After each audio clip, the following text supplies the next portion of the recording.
ബാച്ചിലേഴ്സിനും working വുമൻസിനും എളുപ്പത്തിൽ ഉണ്ടാക്കാൻ പറ്റാവുന്ന ഒരു ചിക്കൻ കറി റെസിപ്പിയാണ് കേട്ടോ. അപ്പോൾ പതിപോലെ കുക്കർ അടുപ്പത്ത് വെച്ച് കൊടുത്ത് 2 സവോള നീളനെ അരിഞ്ഞതിട്ട് നന്നായി ഒന്ന് വഴറ്റി കൊടുക്കാം. അതിലേക്ക് ഇഞ്ചിയും വെളുത്തുള്ളി കുഞ്ഞതായിട്ട് അരിഞ്ഞത് ഇട്ട് കൊടുത്ത് നന്നായി വഴറ്റി കൊടുക്കാം. അതൊക്കെ നന്നായി വഴണ്ടി വരുമ്പോൾ നമുക്കിനി പൊടികളായ മുളക് പൊടിയും മഞ്ഞൾപ്പൊടിയും മല്ലിപ്പൊടിയൊക്കെ ഇട്ട് നന്നായി ഒന്ന് വഴറ്റി കൊടുക്കാം. പൊടികളുടെയൊക്കെയും പച്ചമണം മാറി വന്നതിന് ശേഷം നമുക്ക് അതിലേക്ക് കഴുകി വൃത്തിയാക്കി വെച്ചിട്ടുള്ള ചിക്കൻ ഇട്ട് കൊടുക്കാം.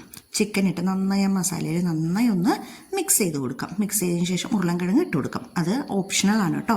ഇനി നമുക്ക് കരിവേപ്പിലയും തക്കാളിയും കൂടി ഇട്ട് നന്നായി ഒന്ന് മിക്സ് ചെയ്ത് കുക്കർ ഒന്ന് വെറുതെ അടച്ച് വെയിറ്റൊന്നും ഇടാതെ വെറുതെ ഒന്ന് അടച്ച് വെച്ച് ഒരു 5 മിനിറ്റ് വേവിക്കാം. എന്നിട്ട് 5 മിനിറ്റ് കഴിഞ്ഞതിന് ശേഷം തുറന്ന് നന്നായി ഒന്ന് മിക്സ് ചെയ്ത് കൊടുക്കാം. ഇനി നമുക്ക് കറിക്ക് ആവശ്യമുള്ള വെള്ളം ഒഴിച്ചു കൊടുത്ത് ഒന്നും കൂടി ഇളക്കി നമുക്ക് കറിക്ക് ആവശ്യമുള്ള ഉപ്പും കൂടി ഇട്ട് ഒന്ന് കുക്കർ അടച്ച് 2 വിസിൽ വരുന്നത് വരെ നമുക്കൊന്ന് വെയിറ്റ് ചെയ്യാം.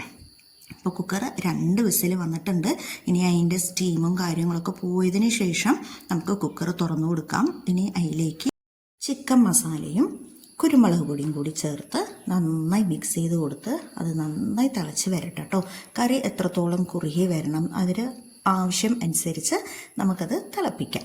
കറി ഇപ്പോൾ നന്നായി കുറുകി വന്നിട്ടുണ്ട്. ഇനി കുറച്ച് ഗരം മസാലയും മല്ലിച്ചപ്പും കൂടി ഇട്ട് മിക്സ് ചെയ്താൽ നമ്മുടെ സ്വാദിഷ്ടമായ ചിക്കൻ കറി